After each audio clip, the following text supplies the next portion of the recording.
해외 명품 브랜드들과 K-팝은 전혀 다른 산업군이면서도 그들 사이에는 의외의 지점에서 공통점이 발견됩니다.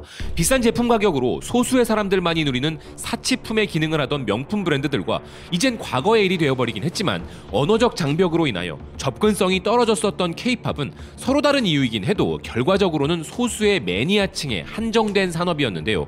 그렇지만 최근 몇 년간 두 산업은 모두 전 세계적으로 그들의 영역과 영향력을 확대하고 있다는 공통점이 있습니다.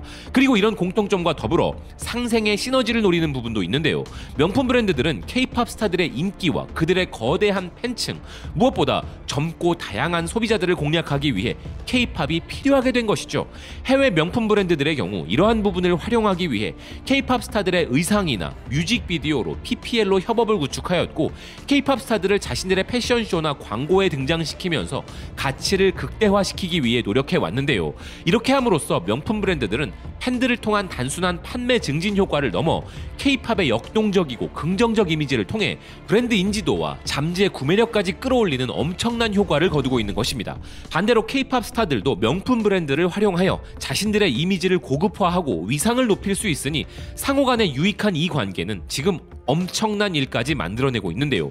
이렇게 누가 봐도 명백한 효과를 거두기 위하여 하나둘씩 해외 명품 브랜드들이 K-팝 스타들과 협업을 시작하다 보니 어느새 지금 패션의 최중심이라는 유럽의 패션 위크에서는 K-팝 스타가 없는 브랜드를 찾아보기가 어려워졌고, 이런 한국의 대중문화 영향력은 현재 문화적 시대정신이라고까지 표현되는 상황입니다. 우선 지금 한국의 스타들이 도대체 얼마나 많은 명품 브랜드들과 함께하고 있는지 아시게 된다면 아마 깜짝 놀라실 텐데요. 루이비통, 구찌, 디올, 프라다, 지방시, 발렌티노 등의 브랜드들은 현재 우리 BTS, 블랙핑크 등을 비롯한 K-팝 그룹들과의 협업을 하고 있고, 이제는 멤버 개개인별로도 많은 브랜드들과 협업을 하는 단계까지 이르렀는데요. K-팝 스타와 일하는 것에 사활을 건 명품 브랜드들이 수도 없이 많은 상황입니다. 지금 이런 상황에 대하여 가장 잘 설명해주고 있는 기사를 CNN이 보도하고 있습니다. 이달 초 밀라노에서 프라다 남성복 쇼가 열렸는데 그 앞 거리는 환호하는 K-팝 팬들로 가득 찼고, 그들은 K-팝을 함께 부르고 있었다는 상황을 전하는 기사는 이 이탈리아 아이들은 실제로 한국어를 배우고 있다는 퍼펙트 매거진의 브라이언 얌바오 편집장의 말을 전하고 있는데요. 몇 년 전만 해도 이런 광경은 드물었으며 대부분의 패션쇼에는 유명 인사가 도착하는 것을 보기 위해 자리를 잡은 소수의 팬들만이 있었으나, K-팝 음악이 점점 더 세계적인 인기를 끌고 럭셔리 메가 브랜드들이 주요 K-팝 스타들과 점점 더 많은 계약을 체결함에 따라 K-팝 그룹의 젊은 팬들이 이제는 패션쇼 현장에 장사진을 이루고 있다는 것입니다. 아울러 이런 현상은 줄어들 기미가 보이지 않는다는 기사는 지난주에만 구찌에서 엑소의 멤버 카이, 프라다에서 엔하이픈, 루이비통에서 BTS의 제이홉을 포함한 한국 스타들이 빛을 냈으며, 디올은 BTS 멤버 지민과 파트너십을 체결했다 발표했고, 발렌티노는 BTS의 슈가와 계약을 체결했다고 발표했다는 것인데요.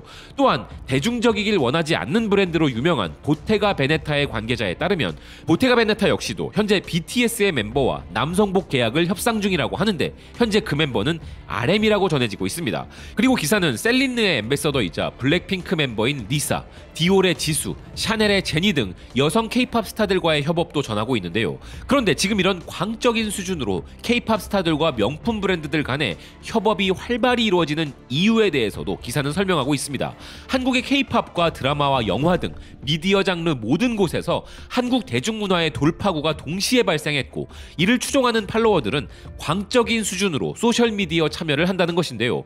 이에 대해 패션 컨설팅 업체 런치 매트릭스의 최고 마케팅 책임자 앨리슨 브링제는 우리는 한국의 영향력이 문화적 시대정신의 진원지가 되는 전환점에 와 있다. 명품 브랜드들은 세계적으로 활성화시킬 방법을 찾고 있으며 이를 한국의 스타들이 담당한다 라는 설명을 하고 있습니다. 또한 런치 매트릭스에 따르면 한국 인재들은 패션위크 기간 동안 미디어 노출을 주도하는 가장 중요한 셀럽들이 되었으며, K-팝 스타들에 대한 소셜미디어 게시물은 밀라노의 2021 FW 여성복 시즌 동안 셀럽 및 인플루언서 비중의 41%를 생성했고, 패션 에이전시 칼라 오토와 마케팅 컨설팅 업체 레프티의 추산에 따르면 그 점유율은 최근 밀라노 패션 위크에서는 무려 50%까지 증가했다는 것인데요. SNS상에서 명품 브랜드들의 홍보의 절반을 K-팝 스타들이 담당하고 있다는 것입니다. 즉 단순히 일회성으로 K-팝 스타들이 반짝하는 것이 아니라 유럽 패션의 최중심에서도 시간이 가면 갈수록 K-팝 스타들의 영향력이 점점 더 커지고 있는 것이죠. 그리고 더 놀라운 것은 이렇게 온라인상에서 한국 스타들의 영향력은 디지털 미디어에 정통한 서양권의 실력을 능가한다는 것인데요. 예를 들어 서구권 최고의 셀럽 중 한 명인 킴 카다시안과 돌체앤가바나의 파트너십은 460만 달러 가치의 온라인 효과를 본 것에 비해 블랙핑크 멤버 지수는 파리에서 열린 디올의 패션쇼에 그저 등장하는 것만으로도 700만 달러의 가치를 만들어냈다는 것입니다. 기사는 이어 이전에 바이스톰이 알려드린 모건 스탠리의 보고서 정보처럼 지난해 한국에서의 럭셔리 브랜드 판매가 사상 최고치를 기록한 것을 소개하는데요. 하지만 명품 브랜드들은 이런 이유 때문에 한국의 스타들과 파트너십을 맺는 것이 아니라는 것입니다. 한국을 넘어선 그들의 영향력의 크기 때문이기도 하지만 단순히 판매 증대를 위한 것이 아닌 이유는 K-팝 스타들이 표현력이 풍부한 의상을 추구하기 때문이며 각각의 그룹 내에서도 자신들을 차별화하기 위한 방법으로 실험적인 패션을 추구하기도 하기 때문이라는 기사는 이런 부분들로 인해 K-팝 스타들은 오래 기억에 남고 흥미진진한 패션을 만들고자 하는 럭셔리 브랜드들과 디자이너들의 흥미로운 파트너가 된다는 것인데요. 그 대표적인 예로 명품 브랜드 발렌티노의 대변인은 BTS의 멤버 슈가가 패션을 깊이 이해하고 있다고 이야기했고 브랜드 디자이너 피에르 파올로 피치올리에게 슈가는 주요 영감과 출발점을 제공했다는 것입니다. 아울러 패션위크에서 브랜드들은 현지 K-팝 팬들이 행사장에 환호를 가져오는 것을 좋아하는 것 같다면서 그중 디올은 BTS의 멤버 지민이 참석할 것임을 공식적으로 알렸다는 것인데요. 디올의 이번 쇼는 21세기 팝 아이콘 BTS 멤버와의 관계를 기념하는 기회라는 것입니다. 그리고 이탈리아의 패션 매체 아미카 매거진도 이와 관련한 소식을 자세하게 다루고 있는데요. 기사는 발렌티노부터 프라다까지 브랜드들과 한국 스타들의 인연이 이어지고 있는데 오늘날 패션의 엘도라도, 즉 전설 속 황금 도시는 바로 한국이라 표현하고 있습니다. 발렌티노의 슈가부터 프라다의 엔하이픈까지 큰 화제와 관심을 불러일으키고 있는데 이런 고급 브랜드들이 점점 더 한국 시장에 발을 들여놓고 있다는 기사는 대형 럭셔리 브랜드들은 이미 K-팝 스타들을 앰베서더로 발탁했고 지금 보고 있는 이 현상은 멈출 생각이 없다는 것입니다. 그러면서 우리 시대의 엘도라도는 한국이라 불리고 있다는 기사는 그들은 이미 2022년 11월호에서 특집 기사를 통해 이를 예상한 바 있었다면서 한국의 배우, 가수, 모델 및 인플루언서들을 소개한 바 있다는 것인데요.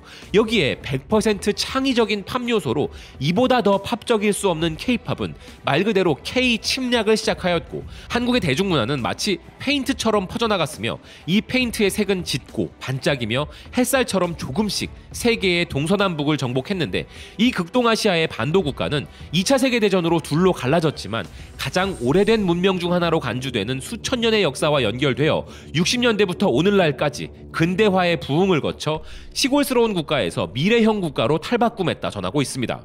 그러면서 기사는 더 심층적으로 우리가 알고 있듯이 모든 혁명은 음악에서 시작되지만 이어서 대한민국의 수도 서울은 패션의 중심지로 떠오르고 있는 부분도 소개하고 있는데요. 그러면서 지금 한국은 멀티태스킹을 하고 있다는 것입니다. 한국은 결코 하나의 분야만이 아니라 가수와 배우, 래퍼와 댄서, 모델과 뮤지션 등이 직접 프로듀싱하고 연출하고 춤추고 연기하고 있는데 이런 행위들이 정말 무서운 점은 이것들은 말 그대로 살아있는 광고가 되어 공유된 영상 콘텐츠들은 시베리아에서부터 인도, 남아프리카에 이르기까지 잠재적 구매자가 될 가능성이 있는 수많은 팬들에 의해 다시 게시되고 있으며 이렇게 한국을 알게 된 사람들이 더 깊이 한국을 알고 싶어하는 마음을 통해 한국이라는 나라의 역사와 자세한 문화들까지 알려지고 그런 다양한 시도가 계속 나타나고 있으며 그야말로 국경 없는 쿨함이 일어나고 있다는 것인데요.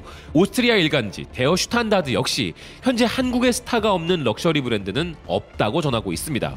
현재 유럽을 포함한 패션 최전선에서 벌어지고 있는 이 현상은 단순히 K-팝 스타들이 특정 패션 브랜드의 모델이 된다는 것을 넘어 한국 대중문화의 위상 그 자체가 올라가고 있음을 가시적으로 명확히 보여주는 예시이며 더 나아가서는 세계적 관점에서 한국 대중문화가 주류 문화로 자리 잡는 부분과 한국 대중문화의 고급화에도 일조하고 있는 부분일 것입니다. 현재 많은 한국 디자이너들이 해외에 나가서 자신들만의 고유 브랜드로 이름을 알리고 큰 성공을 거두고 있는 케이스들이 점점 늘어나고 있는데요. 이런 브랜드들과 K-팝 스타들과의 협업도 많이 이루어지고 있기에 세계 명품 시장을 주름잡는 셀럽들이 넘쳐나는 한국에서 이제는 세계적 명품 브랜드까지도 많이 등장하길 바라는 마음입니다. 시청해주셔서 고맙습니다. 또 뵙겠습니다.